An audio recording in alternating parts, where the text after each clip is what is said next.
you want to come and do capital?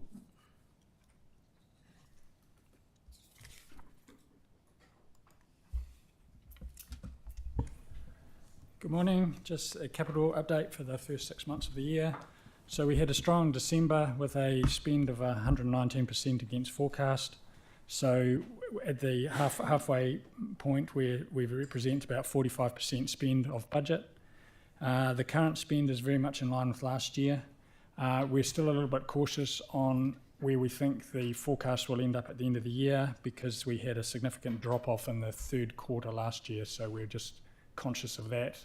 And so why we're still sitting at a 500 million forecast from a PMO point of view.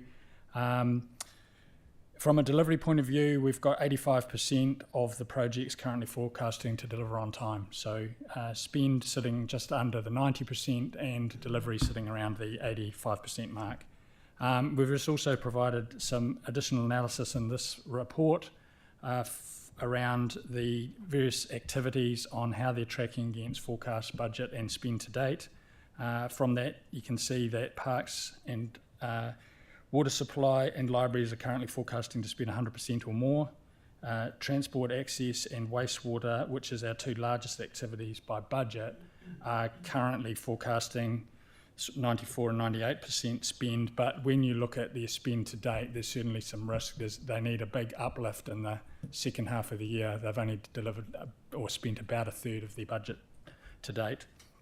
And then there's a couple of activities, stormwater, transport, environment and solid waste are forecasting significant underspends this year. And just overall, 35% of the capital spend is on only 10 projects. So the 10 big projects actually are driving a lot of the spend. Now, really good overview, Paul. Thank you for that. Does anyone have any questions? Yanni? Thank you. I just wanted to check with the Takapuniki spending. It says that the stage 2 has been completed by December and that stage 3, construction of Takarangi 3 is also progressing well. What's the expected completion date of stage 3, do we know? And is there an opening planned for stage 2? I don't know the answer off the top of my head. We'd have to come back. Cool. Then just the other question I had was in regards to just the activated sludge plant. Although, so the work has started, and I get that we've got it on a watch list in terms of capital, but I'm just wondering, is there any consideration to operational spend to address the impacts of the construction?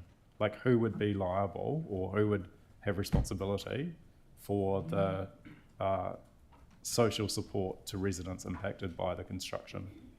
Is that the contractor or is that us? Just keep going. The contractor does have responsibility. So at the moment they're doing dilapidation surveys of the houses close to the site. So they are responsible for, they have to work within the guidelines that we've put in the contract. Right.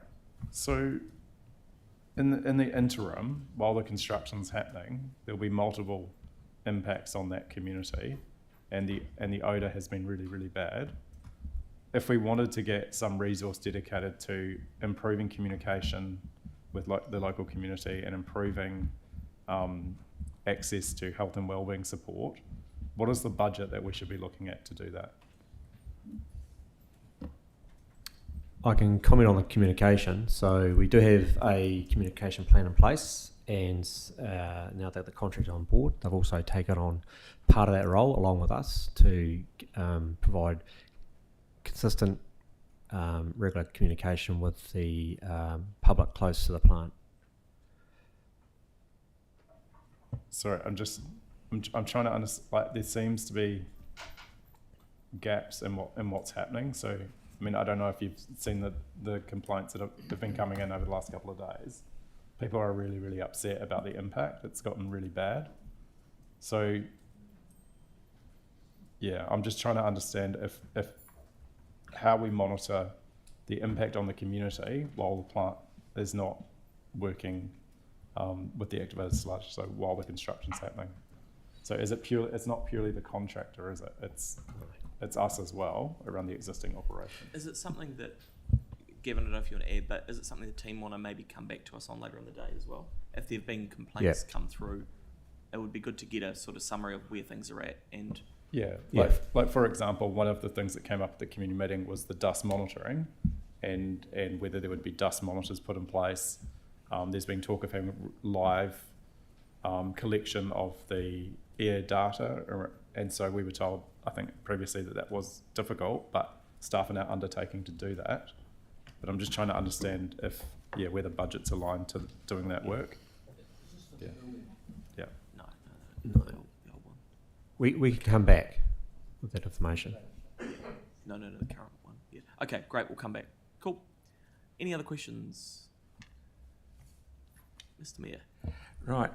Page 189, I see there that for the South Shore Estuary Edge stuff, the scary bit is significant risks that the budget will be insufficient to cover cost installations. That's mainly because ECAN had taken so long to do the consenting. But I see that it commenced on the 8th of December and we're supposed to have a result, and it may well be written in here, I'm sorry I haven't seen it, that we get by mid-January we have the result of the hearing. Have I got that right? Yeah, there definitely was the hearing at the beginning of December. I don't know if we have the result of it yet. Not yet. Okay, because, and then it scares the living daylights out of me that it's all of a sudden we'll be told, and I know it will be, that there's going to be insufficient budget, so we'll have to look carefully at that and maybe do it a different way. So, thank you. Okay, we're all good. Are you moving it, Yanni, or you got a question? It's just a... And you're moving it? Yep. Yeah, happy to move it as well. But just... I'll see. Sorry, just two final questions from me. One is the wastewater Fitzgerald Ave brick barrel. Appreciate that we've extended that because there's more damage. I'm just trying to get a sense of, as we do the investigation, how is there further investigation we should be doing around that corridor, around the risk of finding other failures? Because this is only going Morehouse to Gloucester. Further up, is there a concern as well? Or will that be picked up as the investigation continues? Gavin looks like he's got an answer. I can answer that. So the additional pipe we've added, it actually shows it's in reasonably good condition. So we've had settlement in that area a few times. We've done work in that area to... The challenge has been pinpointing where the fines are getting into the pipe. So we made a decision to extend that renewal by, I think it was 80 metres, to certainly rule out that is a rick barrel that's causing the settlement in that area. So we've had cameras down at all those pipes. We've done condition assessments, we've included in the scope everything that is in poor condition. And just note that this 80 metres, that the inspections have shown it's in reasonable condition, but we're just ruling out that this is the pipe that is causing settlement in the Fitzgerald. Okay, thanks. And then the last question from me was around the Grassmere weather storage facility, and I see that additional budget is going to be sought following completion of detailed design. And I think I've asked this question before, but sorry, I can't recall the answer. But are we, this was an infrastructure project with government, are we liable for the additional costs, or are we protected with whatever agreements we've got in place around it? Might be something the team need to come back. Yep. Cool. So they'll come back. Yeah, thank you. Cool. Thanks, Yanni. Okay, so that's been moved and seconded. All in favour? Against? That's carried. Great. Linda was here somewhere.